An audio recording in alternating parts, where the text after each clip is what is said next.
x1, x2, x3 jusqu'à xn. L'exercice nous dit que, parce que c'est un exercice que vous ne pouvez pas faire si vous ne comprenez pas les prérequis, les bases.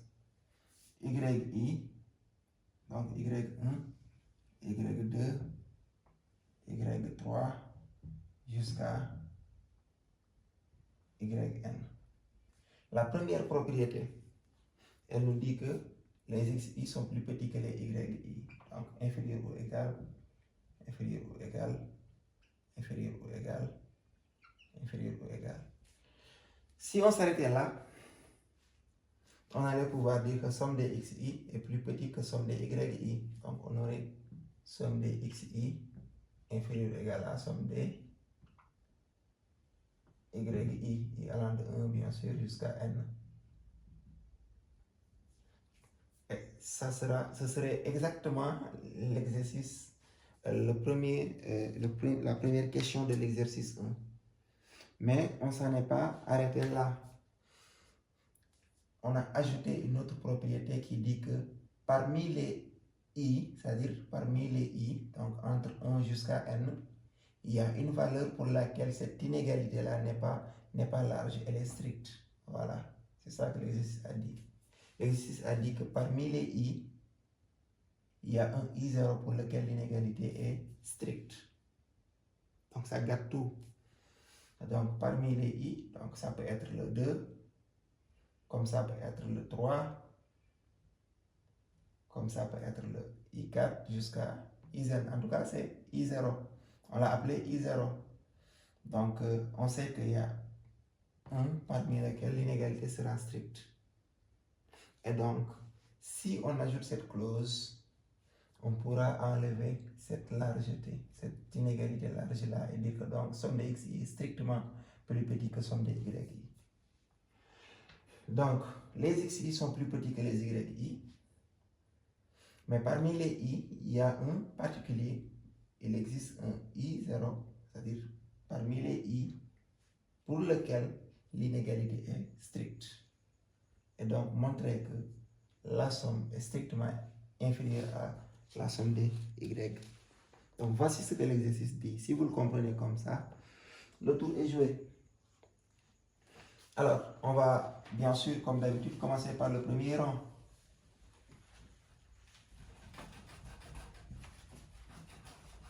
En fait, c'est des exercices à la base qui sont simples, hein, si vous les comprenez.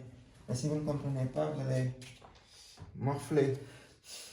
Alors, pour i égale 1, bien sûr, on a quoi?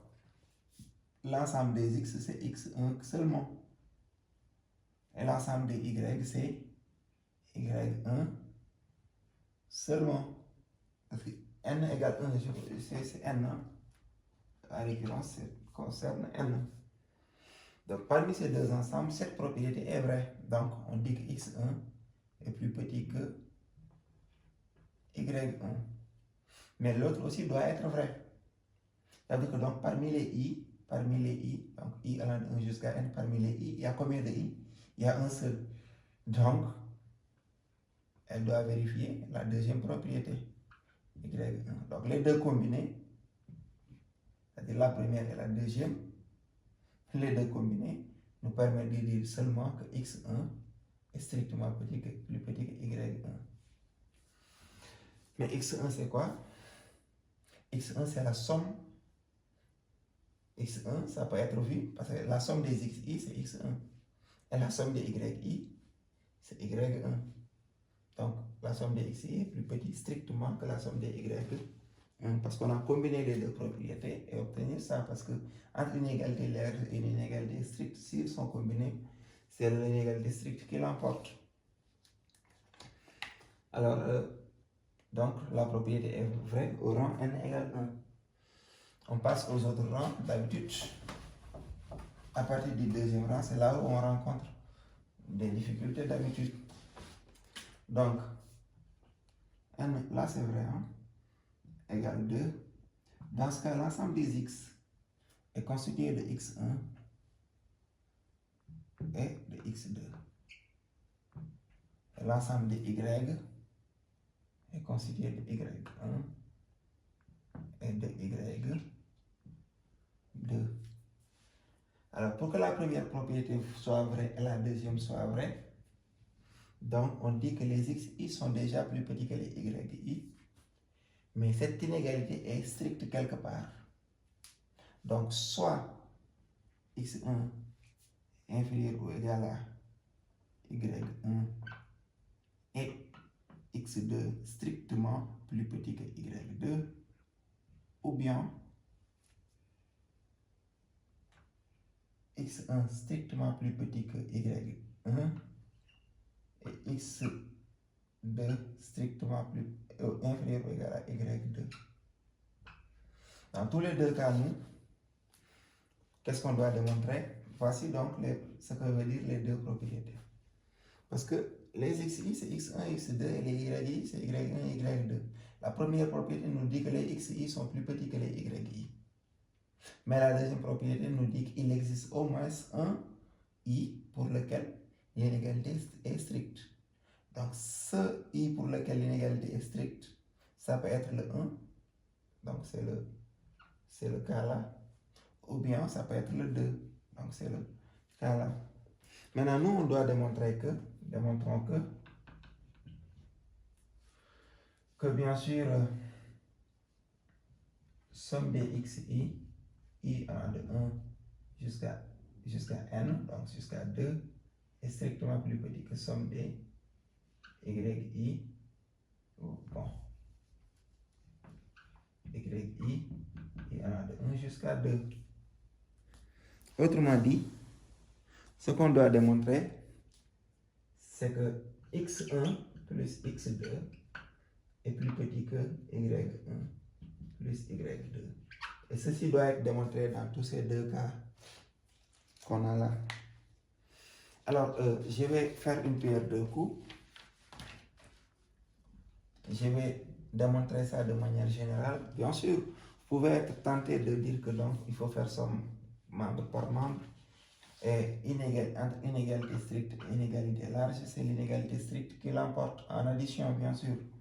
Et dit que donc x1 plus x2 est strictement plus petit que y1 plus y2. Ici aussi, vous faites la même chose. Mais ça ne marche pas comme ça. Hein? Il faudra démontrer pourquoi, si on a A plus petit que B et C plus petit que D, alors AB, bon, AC plutôt, strictement plus petit que BD. C'est ça qu'il faut démontrer. On va démontrer ça tout de suite. On va s'inspirer de la démonstration de l'axiome d'autre qu'on avait fait. Et l'exercice 1, hein, la toute petite question de l'exercice 1, on avait démontré quelque chose de similaire. Mais là-bas, c'était inférieur ou égal et inférieur ou égal. On va s'inspirer de la même chose. On va appeler n l'ensemble des nombres réels strictement négatifs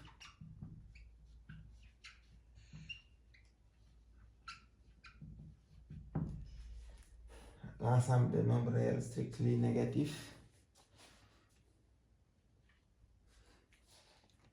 et essayer d'exploiter ça. Et donc, on va essayer. Bon, c'est ça qu'on veut démontrer. Hein? Donc,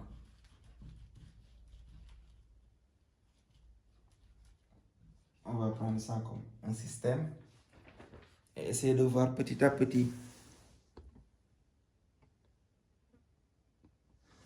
Alors, A inférieur ou égal à B, ce qui implique que A moins B inférieur ou égal à 0. Ceci implique, bon, équivalence, c'est même une équivalence. Et donc, ceci équivaut à dire que, bien sûr, A moins B appartient à N union 0. C'est-à-dire quoi? Soit il est négatif, A moins B est soit négatif, soit nul. C inférieur à D, ceci équivaut à dire que C moins D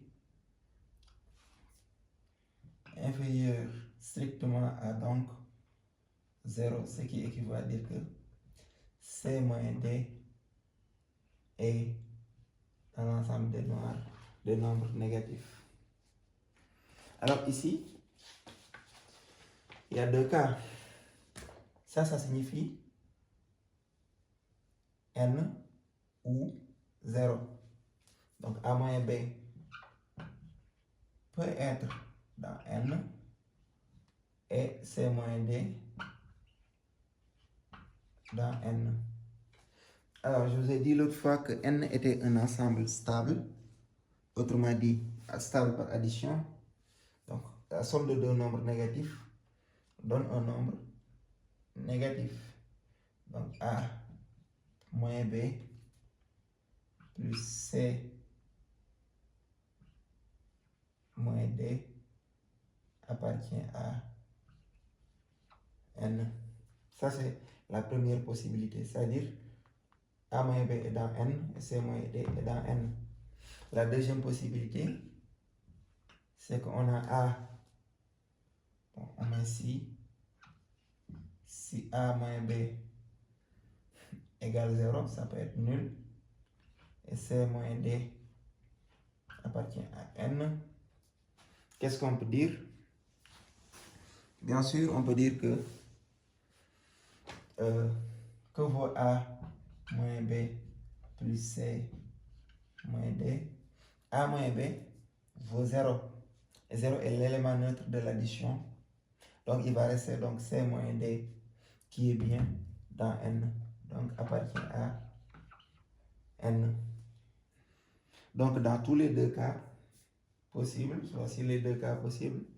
Et dans tous ces deux cas, on a quoi?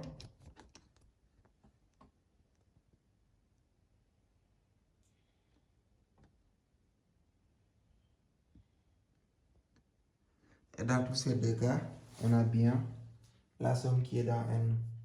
Donc, on peut dire que, donc, on peut conclure que, on va regrouper, hein. Donc, A, bien sûr, on va faire A plus C. Donc, A plus C, bien sûr. A plus C, je regroupe. Je mets moins, j'entre la parenthèse. Donc, il va rester B plus D. Donc, c'est la même chose, hein, les deux. Donc, on va mettre B plus D. Et comment? Et dans N, donc ça signifie que c'est strictement négatif. Comme c'est strictement négatif, on peut dire que donc A plus C est strictement plus petit que B plus D. Et c'était tout pour la question. On a montré donc que si A est inférieur ou égal à B et C strictement inférieur à D, alors A plus C est strictement plus petit que B plus D. Donc, on va l'écrire.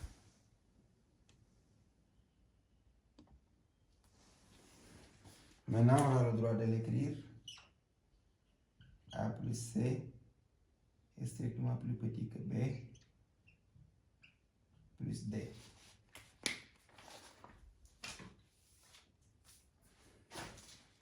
Donc, je peux effacer la démonstration qui vous sera bien sûr assez utile.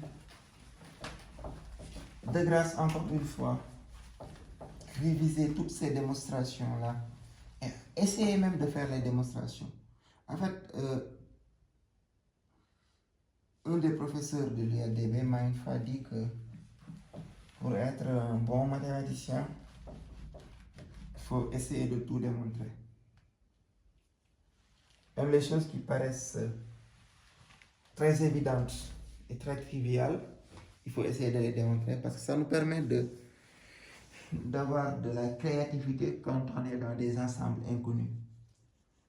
Parce que ce qui est évident dans l'ensemble R peut ne pas l'être dans d'autres ensembles. Et bien sûr, en maths, on est toujours dans les ensembles. Alors, donc au deuxième rang, on vient de montrer que donc, quelle que soit la situation, d'après cette propriété, x1 plus x2, x1 plus x2 est plus petit que y1 plus y2, y1 plus y2. Donc ça c'est le premier cas. Ou bien l'autre cas aussi, il suffit juste de l'ordre des opérations n'est pas l'ordre des lignes n'est pas important. Il suffit juste de prendre cette ligne, de mettre ça en haut, parce qu'on a dit que ça c'est vrai et ça. Donc c'est une combinaison de deux lignes.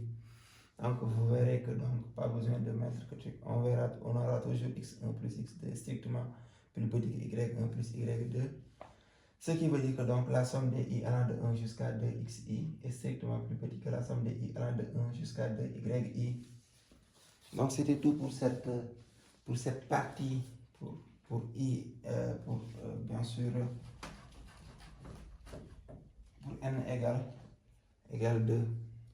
Alors je peux effacer, bon, j'efface juste cette partie et j'essaie de continuer tout à fait en bas. Hein. Ça vous permettra de garder en œil ce que l'on fait.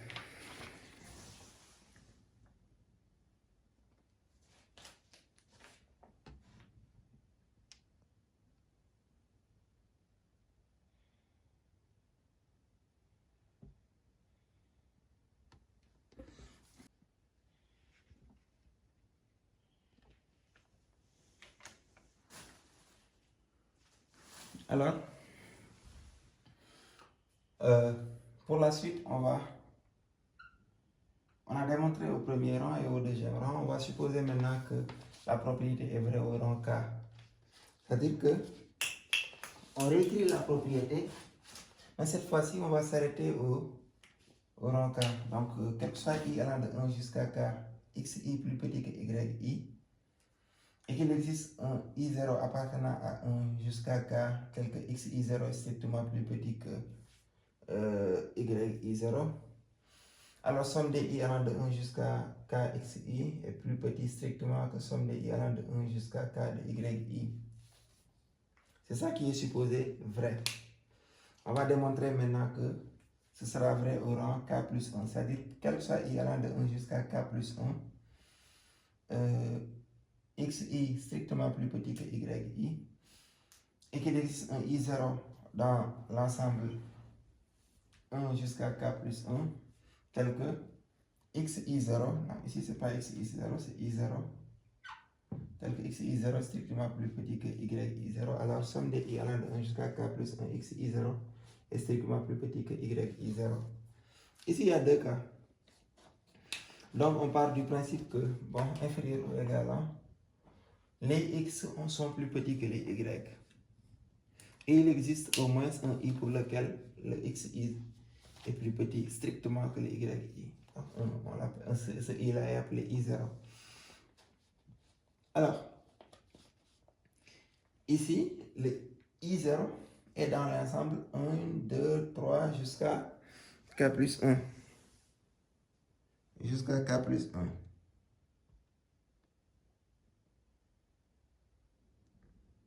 Dès lors, bon, je prends cette partie en haut aussi.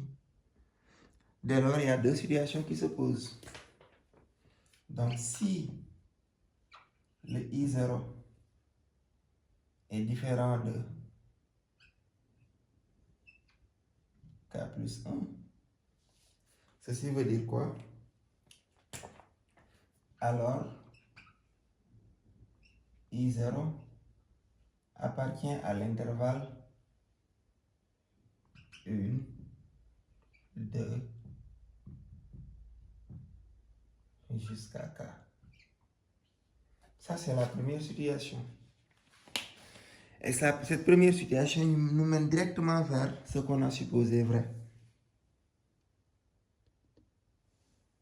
Cette première situation nous mène directement ici.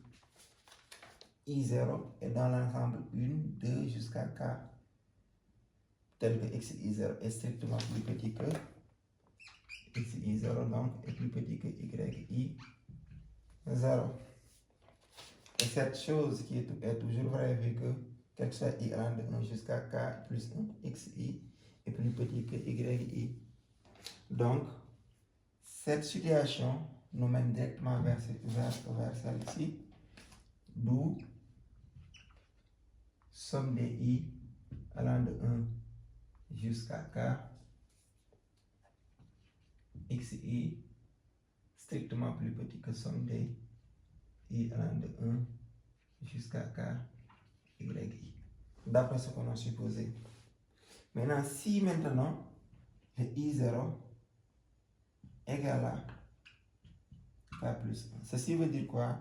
Ceci veut dire que x k plus 1 est strictement plus petit que y de k plus 1. Parce qu'on a dit qu'il existe seulement un i0 dans cet ensemble. Donc il y a deux cas. Soit le i0 vient avant le k plus 1, soit le i0 vient après le k plus 1. Mais d'après l'exercice, la première question de l'exercice 1, on avait quoi? On avait dit que si les xi sont inférieurs ou égaux aux yi, alors somme des xi est inférieure ou égale à somme des yi. Je rappelle ça. Donc dans ce cas, on a... Bon.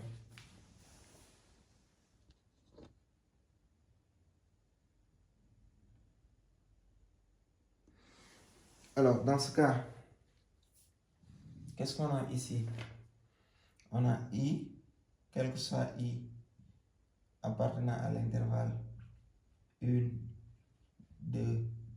Cette fois-ci, je m'arrête à k parce que je sais que pour k plus 1, c'est inférieur ou égal xi inférieur ou égal à yi. Je veux dire que pour k plus 1, c'est strictement inférieur. Donc, on a ça d'après la question 1 de l'exercice 1.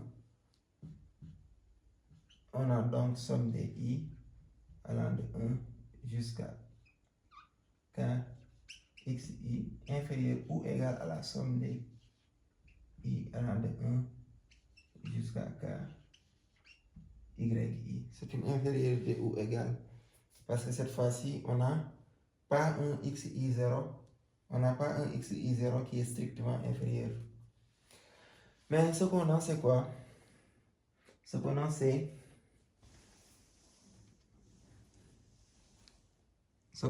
xi0,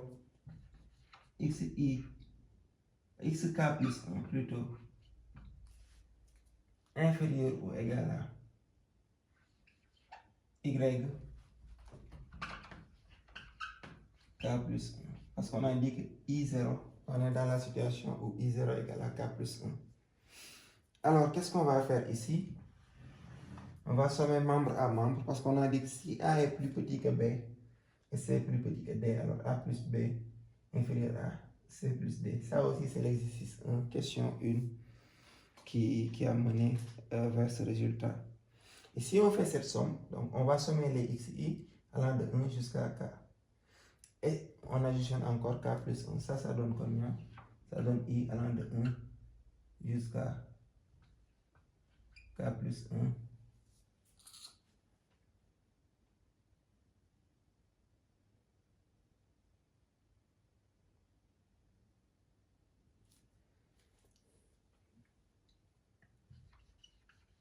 Xk qui est c'est strictement inférieur à. Donc ça c'est la question précédente, hein? C'est juste au niveau de démonstration de petit 1. I allant de 1 jusqu'à k plus 1 y. I. La propriété est vraie ici. Ça c'est la première situation. La deuxième situation. Et la première situation, je viens de me rendre compte que la chose était inachevée. Hein? On avait juste dit que d'où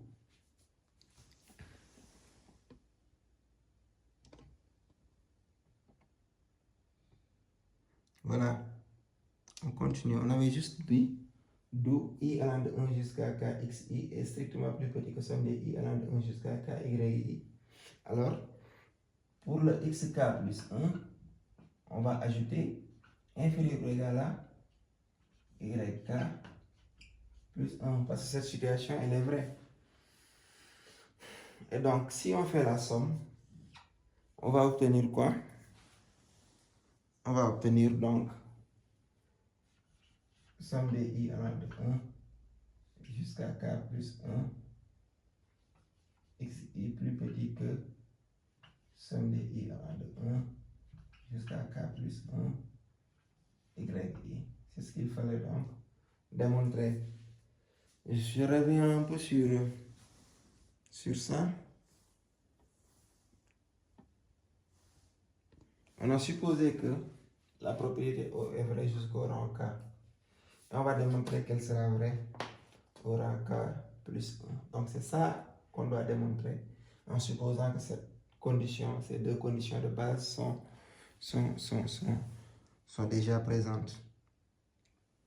Alors, si ces deux conditions de base sont présentes, l'enjeu se trouve au niveau de I0.